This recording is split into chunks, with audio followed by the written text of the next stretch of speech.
Assalamualaikum viewers, welcome back to Island Views. இன்னைக்கு நம்ம Island Viewஸ்ல கீழ இருக்கிற ஸ்பெஷல் ஓட்டு மாவு எப்படி பண்றதுன்னு பார்க்க போறோம்.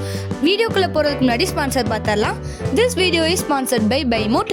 Buymote is one of the online portal site. Buymoteல நம்ம வீட்டுக்கு தேவையான எல்லா grocery ஐட்டம்ஸ்மே வாங்கிக்கலாம். ரொம்பவே சீப் அண்ட் பெஸ்டா கிடைக்குது ஃப்ரெண்ட்ஸ். நீங்க இப்போவே போய் ஆர்டர் பண்ணுங்க. உங்களுக்கு ஆன்லைன் பேமெண்ட் மட்டும்தான் ஃப்ரெண்ட்ஸ், கேஷ் ஆன் டெலிவரி கிடையாது. அது ஒன்று தான் ஃப்ரெண்ட்ஸ். மற்ற எல்லாமே ரொம்ப பொருட்கள்லாம் சூப்பராக இருக்குது. மஸ்ட் நீங்கள் பைமோட்டில் கண்டிப்பாக நம்பி பொருட்களை ஆர்டர் பண்ணலாம் ஃப்ரெண்ட்ஸ். இப்போ வாங்க நம்ம வீடியோக்குள்ளே போயிடலாம். இப்போ ஓட்டு மாவுக்கு ஃப்ரெண்ட்ஸ் 1.5 தேங்காவை நல்லா பெருசாக 1.5 தேங்காவை துருவி வச்சுக்கோங்க. ஓட்டு மாவுக்கு ரொம்ப டேஸ்ட் கொடுக்கக்கூடியது இதுதான், அதுதான் இல்லை, எல்லாமே கண்டிப்பாக சேர்க்கணும்.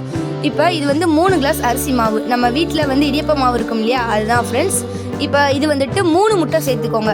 3 கிளாஸ் அரிசி மாவுக்கு 3 கிளாஸ் தேங்காய், துருவன தேங்காய், அப்புறம் 3 முட்டை சேர்த்துக்கோங்க. கோழி முட்டை சேர்க்கறது தான் ஃப்ரெண்ட்ஸ் ரொம்ப நல்லது. இப்போ கோழி முட்டை இல்லாதனால நாங்கள் நார்மலாக பிராய்லர் முட்டை தான் சேர்த்துருக்கோம். இப்போ 100 ml நல்லெண்ணெய், ஒரு 50 ml நெய் சேர்த்துக்கோங்க. நெய் ஆப்ஷனல் தான் ஃப்ரெண்ட்ஸ், சேர்க்கணுன்ற அவசியம் இல்லை. பட் டேஸ்ட் நெய் சேர்த்தா இன்னுமே எக்ஸ்ட்ராவாக இருக்கும். இப்போ இதை நல்லா விஸ்க் வச்சு பீட் பண்ணிக்கோங்க. இப்போ நம்ம இந்த 3 கிளாஸ் அரிசி மாவு சேர்த்துக்கலாம். 3 கிளாஸ் அரிசி மாவு சேர்த்து ஸ்பூன் வச்சு கூட நல்லாவே கெண்டி விட்டுக்கோங்க. இப்போ நல்லா உதிரியாக அந்த அளவுக்கு கெண்டி விட்டுக்கோங்க. இப்போ அடுத்து 3 கிளாஸ் அளவுக்கு துருவன தேங்காய் சேர்த்துக்கோங்க. துருவன தேங்காய் சேர்த்துட்டும் நல்லாவே கெண்டி விடுங்க. நம்ம அந்த புட்டு வைப்போம் இல்லையா வீட்டில், அந்த புட்டு மாவு பதத்துக்கு இருக்கணும், உதிரியாக இருக்கணும். இப்போ இதை நம்ம நல்லெண்ணெய், முட்டைலாம் சேர்த்துருக்கோம் ஃப்ரெண்ட்ஸ். இதெல்லாம் பருவமடைந்த பெண்களுக்கு ரொம்பவே நல்லது. நம்ம வீட்டில் இருக்க பருவமடைந்த பெண்கள் அந்த டயத்தில் நல்லெண்ணெய், முட்டைலாம் கொடுத்தா சாப்பிட மாட்டாங்க. பட் இந்த மாதிரி நீங்கள் செஞ்சு கொடுக்கும் போது ஒரு டேஸ்ட்டோடு அவங்க சாப்பிடுவாங்க. டேஸ்ட் இருக்கனால சாப்பிடும்போது அவங்களுக்கு ஹெல்த்தியாகவுமே இருக்கும் ஃப்ரெண்ட்ஸ். குறுக்கு வலி இந்த மாதிரியான வலிகள் எதுவுமே இருக்காது.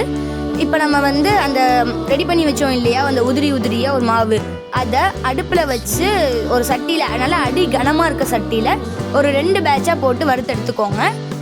இந்த மாதிரி ஒரு கோல்டன் ப்ரௌன் வர வரைக்கும் நல்லா வறுத்துக்கோங்க ஃப்ரெண்ட்ஸ். இதான் ஓட்டு மாவோட கலர். ஓட்டு மாவு ஸ்மெல் ரொம்பவே நல்லா வரும். உங்களுக்கு ஸ்மெல் வச்சு கூட நீங்கள் டைம் வச்சுக்கலாம். இப்போ இதை இவ்வளோ நேரம் தான் அடுப்பில் வைக்கணும், அவ்வளோ நேரம் தான் அடுப்பில் வைக்கணும்லாம் இல்லை. இதை அந்த பார்க்கும்போது நமக்கு தெரியணும். பார்த்தீங்கன்னா இந்த அளவுக்கு இருக்கணும் ஃப்ரெண்ட்ஸ். இப்போ இதை ஒரு பவுலுக்கு நம்ம மாற்றிக்கலாம். இதை சூடோடு இருக்கும்போதே நம்ம இதுக்கு இனிப்பு சேர்த்துக்கணும். இனிப்பு சேர்த்தா தான் ஃப்ரெண்ட்ஸ் நல்லாயிருக்கும். இப்போ சூட்டோட சேர்க்கணும். அடுப்பில் இருக்கும்போது சேர்த்தோம் அப்படின்னா அடி பிடிச்சிடும். சூடு போனதுக்கப்புறம் சேர்த்தா அது கலங்காது ஃப்ரெண்ட்ஸ். இப்போ நான் நாட்டு சக்கரை தான் ஃப்ரெண்ட்ஸ் சேர்த்துருக்கேன். நீங்கள் வெள்ளை சக்கரை கூட சேர்த்துக்கலாம். பட் நாட்டு சக்கரை சேர்த்தா இன்னுமே ஹெல்த்தியாக இருக்குமேங்கிறதுக்காக நாட்டு சக்கரை சேர்த்துருக்கோம் ஃப்ரெண்ட்ஸ்.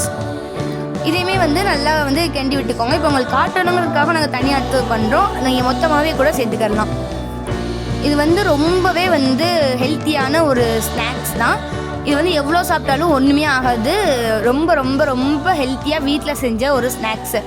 இது கீழக்கரையில் ரொம்ப ஸ்பெஷல் ஃப்ரெண்ட்ஸ். முக்கியமாக பருவமடைந்த பெண்களுக்கு இந்த குறுக்கு வலியை தடுக்கும். ஏன்னா அந்த மாதிரியான பொருட்கள் தான் நம்ம சேர்த்துருக்கோம். நல்லெண்ணெய், முட்டை சேர்த்துருக்கோம். முட்டை மோஸ்ட்லி அந்த பிராய்லர் முட்டை சேர்க்குறத அவாய்ட் பண்ணிக்கோங்க ஃப்ரெண்ட்ஸ். கோழி முட்டை ரொம்ப நல்லது. பாய் வீவர்ஸ், தேங்க்ஸ் ஃபார் வாட்சிங்.